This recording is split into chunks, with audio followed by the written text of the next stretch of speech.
সূরা আলী ইমরানে আল্লাহ পাক বলেছেন 185 নম্বর আয়াতে, কুল্লু নাফসিন যায়িকাতুল মাউত, প্রত্যেকটা নফস মৃত্যুর স্বাদ গ্রহণ করবে, আর কিয়ামতের দিন তোমাদেরকে পূর্ণ মাত্রায় প্রতিদান দেয়া হবে। এই যে আজকে আমাদের এত ভালোবাসার মানুষ, কত ভালোবাসা, মেসেঞ্জারে নক দিছে, মেসেজ সিন হয় না, তুমি কোথায়? ইনস্টাগ্রামে নক দিলাম, কই তুমি? তোমার মেসেজ ডেলিভারি হয়, সিন হয় না কেন? কল ধরো না কেন? কত টেনশন, কত ডিপ্রেশন। মরে গেলে সব শেষ, মরে গেলে সব শেষ। কেউ আর খবর রাখে না, কেউ নক দিতে পারে না, কেউ আমাকে নিয়ে চিন্তা করবে না। এটা নিয়ে একটু ভাববেন, দেখবেন যে আপনার যে পেইনটা আছে, আপনার মন যে ভেঙ্গে চূর্ণ বিচূর্ণ হয়ে গিয়েছে, আপনি বুঝবেন যে ইটস নাথিং, এটা কিছুই না, আপনি ওভারকাম করতে পারবেন। তুমি যদি একটু চরিত্রটা হেফাজত করো, বিনিময়ে যদি একজন পবিত্র স্ত্রী পাও, খোদার কসম দুনিয়াটা জান্নাত হয়ে যাবে। প্রত্যেক ফরজ সালাতের পরে সালাম ফিরিয়ে আওয়াজ করে পড়বেন আল্লাহু আকবার। 3 বার পড়বেন আস্তাগফিরুল্লাহ, আস্তাগফিরুল্লাহ, আস্তাগফিরুল্লাহ। সুবহানাল্লাহ 33 বার, আলহামদুলিল্লাহ 33 বার, আল্লাহু আকবার 34 বার, অথবা শেষে 3টা 33 বার পড়ে মিলাবেন লা ইলাহা ইল্লাল্লাহ ওয়াহদা লা শারীকা লাহুল মুলকু ওয়া লাহুল হামদু ওয়া হুয়া আলা কুল্লি শাইইন। তোর অহংকার দেখাবি না, টাকা পয়সার গরম দেখাবি না। 2 দিনের টাকার মালিক হয়ে ওর পা জমিনে লাগে না, এরকম টাকা আছে না? নাই।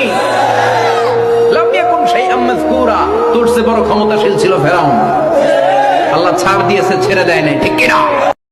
শেষ রাত্রে হাতটা তুলে আল্লাহর কাছে দোয়া করেন। দোয়ার আগে খালি একবার বলবেন, আগে আল্লাহর প্রশংসা করবেন, বলবেন আলহামদুলিল্লাহ, তারপরে বলবেন আল্লাহুম্মা সাল্লি আলা মুহাম্মাদ, মানে প্রথমে আল্লাহর প্রশংসা, তারপরে রাসূল সাল্লাল্লাহু আলাইহি ওয়াসাল্লামের প্রতি দরুদ, তারপরে বলবেন রব্বিগফিরলি, আল্লাহ আমাকে মাফ করো। এরপরে আপনি আপনার দোয়া করুন, যত দোয়া আছে। কবর খুব একাকিত্বের জীবন।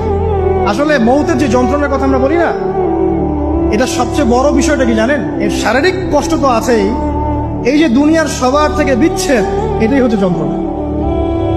সবার থেকে বিচ্ছেদ না, সবার থেকে বিচ্ছেদ হয়ে চলে যেতে হয়, এটা সবচেয়ে বড় যন্ত্রণা। কেউ যদি ইচ্ছা করে সালাত না পড়ে ছেড়ে দেয়, সে ব্যক্তি কাফের হয়ে যাবে। কি হয়ে গেল?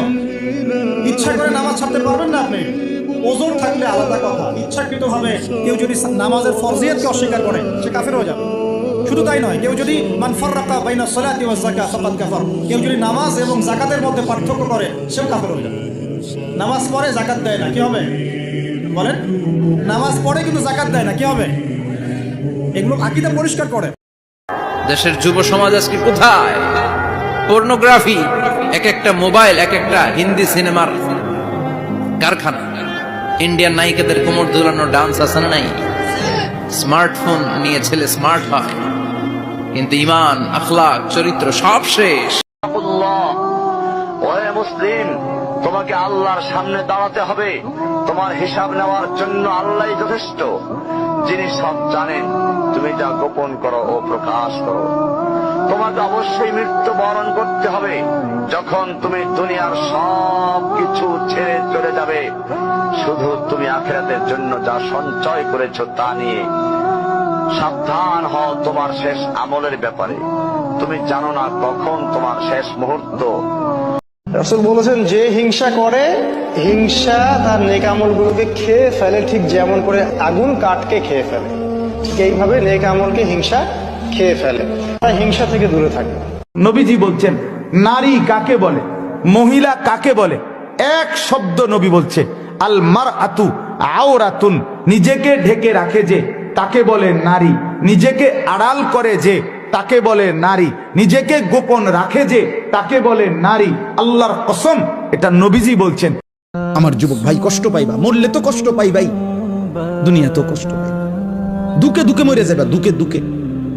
একদিন যখন দেখবা সময়ে প্রয়োজনে যৌবনের ক্ষমতা নাই, নারী দেখতে দেখতে, অশ্লীল দৃশ্য দেখতে দেখতে, বীর্যপাত হতে হতে শরীর নষ্ট হয়ে গেছে, একদিন বুঝবা যৌবনের কত দাম, শরীর স্বাস্থ্যের কত দাম। একদিন বুঝবা যখন হার্বাল কোম্পানির ওষুধে ওষুধে ঘুরবা, কবিরাজি আর বনাজি ওষুধে ঘুরবা,